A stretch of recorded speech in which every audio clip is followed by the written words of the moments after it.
Muito bem, voltamos então com o seu boletim do esporte pela Terceira Via TV.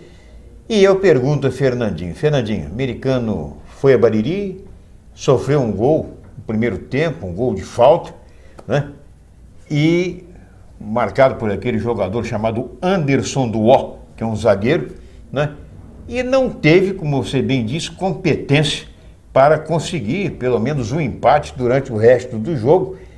E pelas transmissões que a gente estava ouvindo dos companheiros de rádio, chegou a criar algumas oportunidades, mas não conseguia colocar a bola na rede adversária. E aí? Muita alegoria e pouco adereço. E tem um jogo perigoso domingo. Contra o Queimados. Queimados que vem fazendo uma boa campanha. O técnico é o Ricardo Barreto. Ricardo Barreto, exatamente. Nós já falamos para o telespectador que nos acompanha pela Terceira Via e a gente ratifica o que já foi dito. O time do americano tem boa vontade, é um time que tem disposição, mas é um time que não tem um finalizador. Não adianta você ter o tempo de bola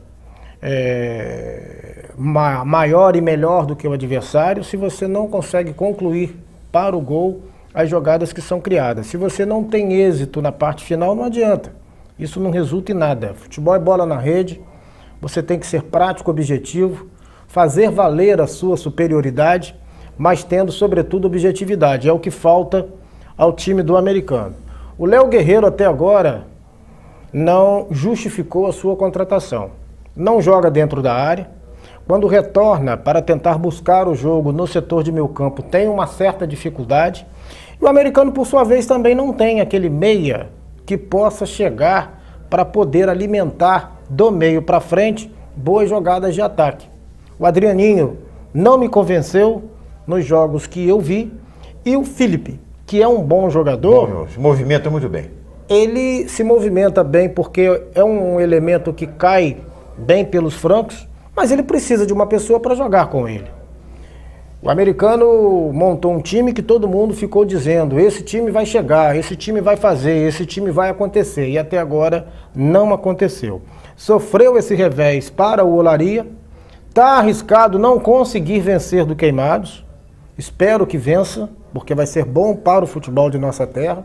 E pode ficar numa situação complicada já a partir deste domingo. Pois é. Agora, o Goytacazes, por exemplo, foi lá, pegou o Mangaratibense, último colocado do outro grupo, não é verdade? É um time fraco, todo mundo sabe disso, mas isso não tira o mérito, evidentemente, da vitória do Goytacazes, com 2 gols do Nilo, que começou jogando pela primeira vez este ano no campeonato, entra sempre no final do jogo, mas começou jogando. Mauro, o técnico que dirigiu a equipe lá, e o Nilo marcou 2 gols no primeiro tempo. O Goytacazes já estava aí com 15 minutos ou 12 ganhando de 2-0. No segundo tempo, logo no começo do segundo tempo, né, o Ivan, de pênalti, marcou um gol para o Mangaratibense, e já por volta aí de seus 24 a 34 minutos, no final, segunda parte do segundo tempo, o Rondinelli, de pênalti, fez o terceiro gol, e o mesmo Rondinelli, cobrando outro pênalti, fez o 4º gol. Final: Goytacazes 4, Mangaratibense 1. Uma vitória dessa, mesmo diante de uma equipe fraca, pode levantar o moral do time? Levanta. Primeiro nós temos que elogiar o trabalho do Mauro Rodrigues, que é o técnico, não desconsiderando o Pimpolho. Pimpolho, que amanhã estará aqui no programa. Que tem, por sinal, muita competência, é um profissional sério. Gostaria até de ver o Pimpolho ainda no Goytacazes. Eu entendo que ele tinha muito a dar ao clube, mas não podemos deixar de considerar a importância do trabalho do Mauro, porque ao começar com o Nilo, que fez 2-0 para o Goytacazes logo no início, já é uma prova da inteligência do Mauro em lançá-lo como titular. O Grêmio Mangaratibense pode ser até um time fraco, não vou discutir o mérito, mas o Goytacazes, ao vencer fora de casa e aplicando uma goleada, já levanta a moral do grupo, já cria uma situação de motivação até mesmo para os torcedores. E o que é melhor de tudo isso é que no sábado o Goytacás pega o Barcelona, que provou também que não é uma boa equipe.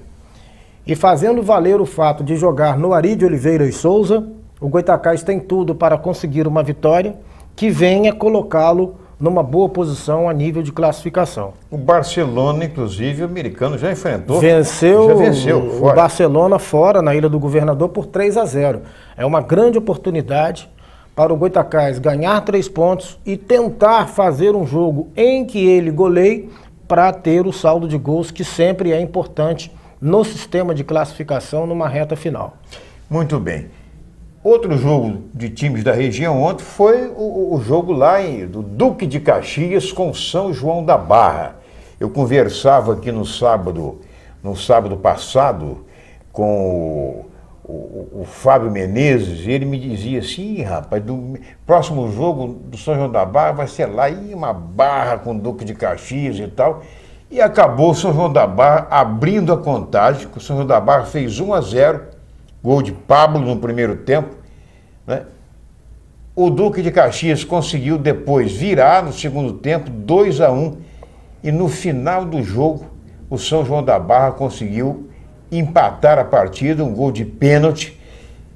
Conclusão, traz um ponto de fora, não foi um mau resultado não, né? Olha, a goleada do Goytacás foi altamente importante, mas o resultado mais importante a nível de você analisar o perfil das equipes que os nossos times enfrentaram, o Duque de Caxias é o melhor. O Duque de Caxias é melhor do que o Olaria e é muito melhor do que o Grêmio Mangaratibense. Então esse resultado do São João da Barra, fazendo um apanhado do nível dos adversários que as equipes de nossa região, esses adversários que nossas equipes enfrentaram, o São João da Barra fez um grande feito, porque o Duque de Caxias, quando jogou aqui com o americano, ficou durante boa parte da partida com 1 a menos, e foi um time audacioso, embora tenha praticado o antijogo em boa parte do segundo tempo. Mas demonstrou ter um time bem entrosado, um time experiente, mesmo a gente considerando que ali a competição estava começando, mas o entrosamento do Duque de Caxias foi visto com bons olhos por parte da nossa equipe. De modo que foi um grande resultado para o São João da Barra. Que inclusive joga no fim de semana agora em seu estádio. Perfeito, porque as equipes de nossa região, como o regulamento vem sendo feito desta forma, é um jogo fora e um jogo em casa. Em casa, então alterna a possibilidade de você conseguir sempre em casa recuperar os pontos que perde fora, e se você ganhar fora e ganhar em casa, fica melhor ainda. Só que isso nós ainda não fizemos. Pois é. Bom, saindo do campeonato estadual, nós falamos aqui sobre Série A no bloco passado, agora sobre a Série B, Goytacás, Americano, São João da Barra. Hoje, às 17 horas, a seleção brasileira faz o seu primeiro dos 2 amistosos programados para esse ano, antes da Copa América. Brasil e França, lá no Stade de France, em Paris, né? Pensar, porque o Brasil ainda tem aquele trauma daquela Copa do Mundo. Os jogadores que vão jogar hoje, os principais jogadores, eram crianças na época, nenhum participou daquele jogo, né? O que você acha que a França completa, se jogar completa, pode ganhar do Brasil bem? Eu vou citar alguns dados que eu estava até conversando com os nossos colegas da Terceira Via antes do programa.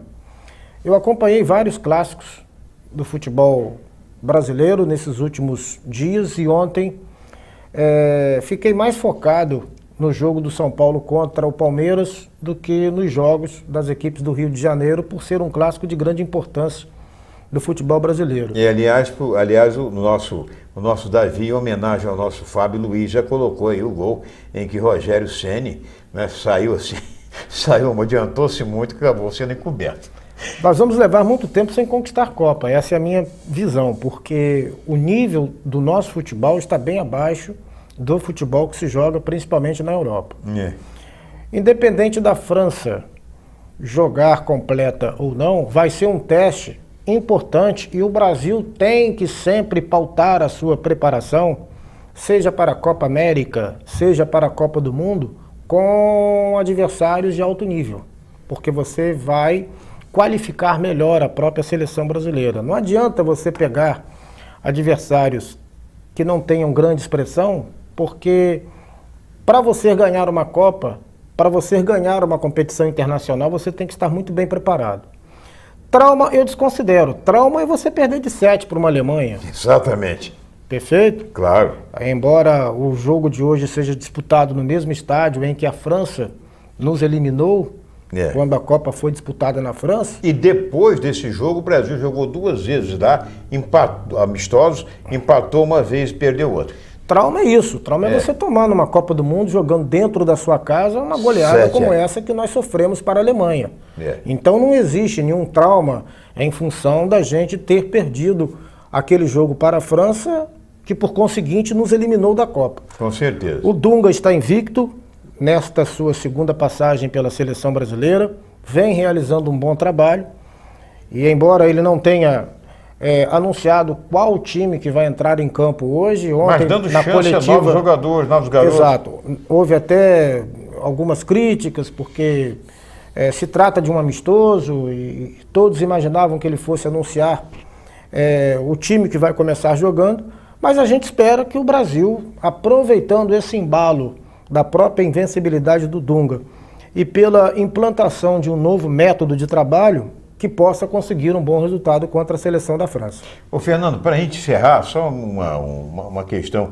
Presidente de São Paulo, porque o técnico do São Paulo, Muricy Ramalho, teve problemas de saúde, a gente vê que ele está fisicamente abatido, já disse que vai ficar afastado do futebol após o Paulistão, após o Brasileiro, ele vai dar um tempo para cuidar da sua saúde e, inclusive, possivelmente fazer o que fez o Tite, que foi para a Europa, procurou assistir lá, ou tentar se reciclar alguma coisa.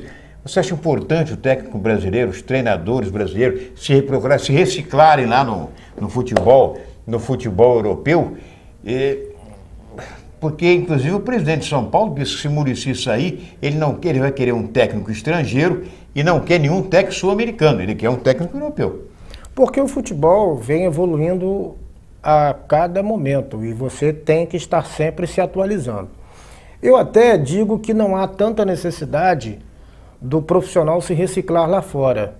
Ele trocando informações com os próprios jogadores que nós temos e que hoje estão no estrangeiro e acompanhando pela televisão, porque hoje os meios de comunicação te dão condições de você dentro da sua própria casa acompanhar todos os jogos, o técnico, ao assistir esses jogos e fazer esse trabalho de contato com vários jogadores que estão lá fora, a gente facilmente vai absorver as coisas boas.